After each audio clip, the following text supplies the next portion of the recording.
El tema de hoy es de cómo se comía en la época de Jesús. Tenemos muchas pinturas, mucha iconografía acerca de esa cena que hizo con sus apóstoles, lo que llamamos la última cena.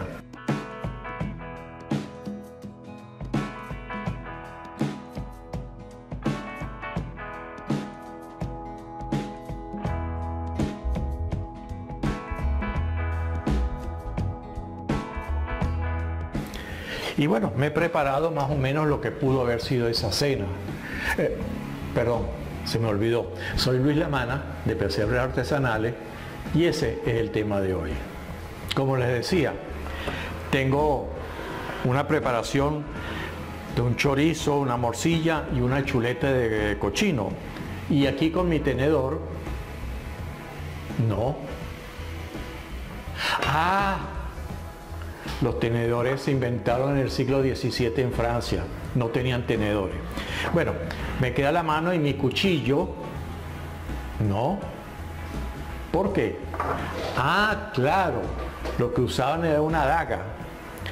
Bueno, me quedan mis manos y la daga, que siempre la cargaban al hombro, para empezar a comer. Tampoco. ¿Y ahora qué pasa? Había que lavarse las manos. Cierto. No es ahora con la pandemia que nos mandan a lavarnos las manos. En esa época había que lavarse las manos antes de comer. Bueno, tengo mi daga, tengo mi mano, ya me las lavé, voy a empezar a comer. Tampoco. Cochino no se podía comer. Chorizo de cochino no se podía comer. Morcilla tampoco. ¿Por qué? Lo dijo Moisés, pero ¿por qué? La carne de cochino no la comen judíos, tampoco los musulmanes hoy en día, porque eran pueblos nómadas y las instrucciones se dieron al pueblo judío mientras peregrinaba esos 40 años en el desierto. No había tiempo para cocinar bien, tampoco había suficiente leña. Por lo tanto, son productos prohibidos por religión, pero prohibidos. Entonces, ¿cómo comían?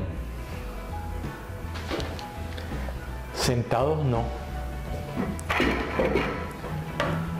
Dice Moisés que había que comer de pie, con el báculo, el cinturón prensado y comer rápido, porque era la noche que pasaba el Señor antes de la liberación de la esclavitud en Egipto.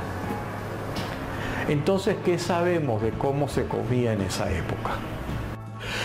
Por otro lado, ¿cuál es la costumbre de los beduinos, de los pueblos nómadas para comer?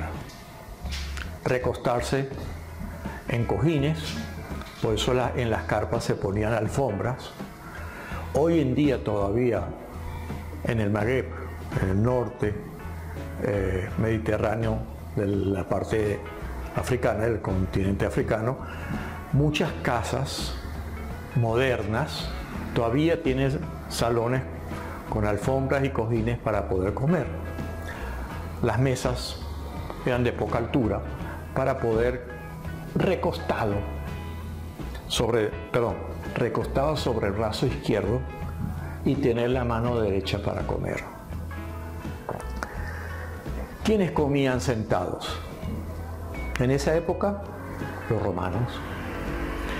Los romanos que sí en Roma tenían mesas, y por supuesto esa costumbre la trajeron a Judea. Me imagino que Herodes el Grande, muy romanizado, helenizado, en su palacio que construyó donde hacía las grandes bacanales en Mesada, pues tendría para sus comensales mesas altas con sillas o poltronas Y para los que no estaban tan acostumbrados, pues también les pondría mesitas bajitas con cojines para comer. Pero ¿quiénes eran los amigos de Jesús, los apóstoles con los cuales comió? La mayoría eran galileos, o sea, del norte.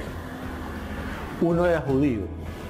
Quizás por eso entre los galileos y el judío, esa rencilla que había, lo llamaron traidor.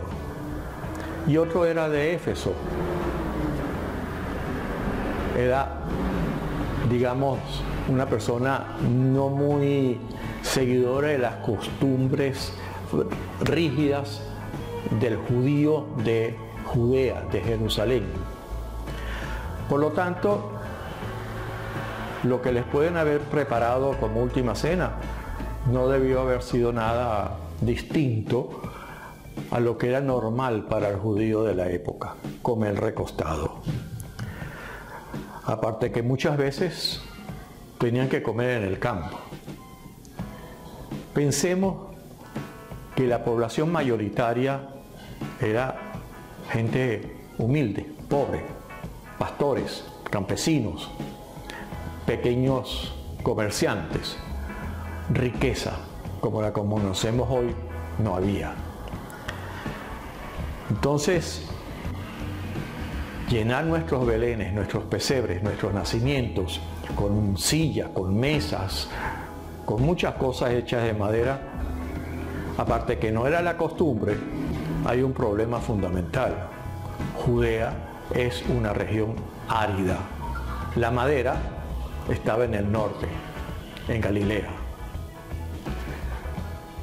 Cubiertos, sí, tendrían algún instrumental rudimentario de hierro, ya la edad de hierro hacía siglos había pasado, pero ponerle demasiados adornos, llenar esas casas internamente con muchas cosas, no es lo más recomendable.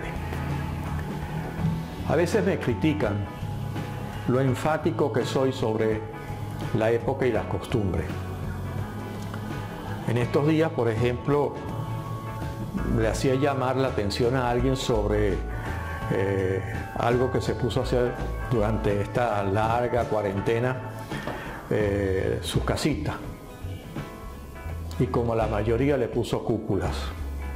Le hice referencia a ese tutorial que está en este canal de si tenían las casas cúpula. Alguien me reclamó, no, sí, porque en el desierto la cúpula acumula aire fresco y le dije, sí, es cierto.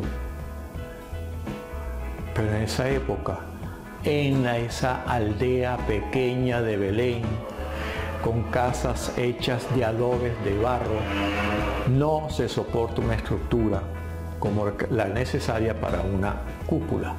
Que hoy en día en esa zona encontremos cúpulas hechas, es posible, no lo dudo, pero queremos hacerlo lo más auténtico posible o queremos inventarnos las cosas de hoy en día, poner tenedores, poner cuchillos, poner comida a base de cochino. En muchos pesebres, sobre todo españoles, le ponen esas tienditas llenas de chorizos, de morcillas, de piernas de jamón. Señores, por favor, un poco de sentido común.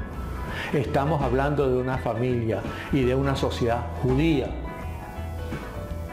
Tenían prohibido comer cochino. Fíjese cómo será la situación.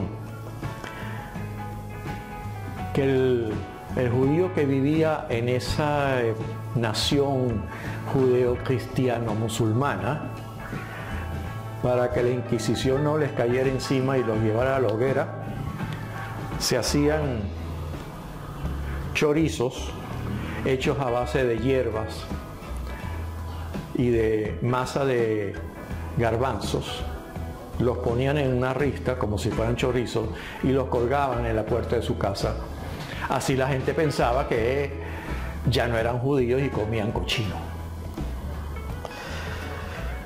Hoy en día dejó de tener sentido esa prohibición. porque hoy en día podemos cocinar con bastante fuego sin necesidad de ahorrarlo la carne de cochino, y porque hoy en día alimentamos a esos pobres animales de otra forma, no como en el pasado, con sobras, con cosas podridas. Tal era el recelo que el judío le tenía a un cochino, que Jesús, cuando expulsaba a los demonios, se los mandaba a los puercos. No sé si esto te abra los ojos, el entendimiento. Lo que intento es que cuando vayamos a reproducir un pesebre, un nacimiento, un Belén, si queremos ser auténticos y representar la época, no cometamos errores. Como dije en el tutorial anterior, hay muchos tipos. Podemos hacer un pesebre tipo popular de nuestra región, de nuestras costumbres. Pero si es de nuestras costumbres, no son los personajes de la época. Y sí, hasta podemos inventarnos un pesebre con esquimales. ¿Por qué no? Pero respetemos las costumbres de los esquimales. Cualquier pregunta, aquí te dejo la página web pesebresartesanales.com. En la sección preguntas frecuentes puedes encontrar respuestas. La página es también una tienda. Mucha gente me pregunta cómo puedo conseguir las cosas que usted muestra en la tienda. Lo que está disponible está en la tienda y despachamos para todo el mundo a través de los couriers internacionales. Me gusta que me escriban, siempre trato de responder, y eso por hoy es todo. Chao amigos, hasta la próxima.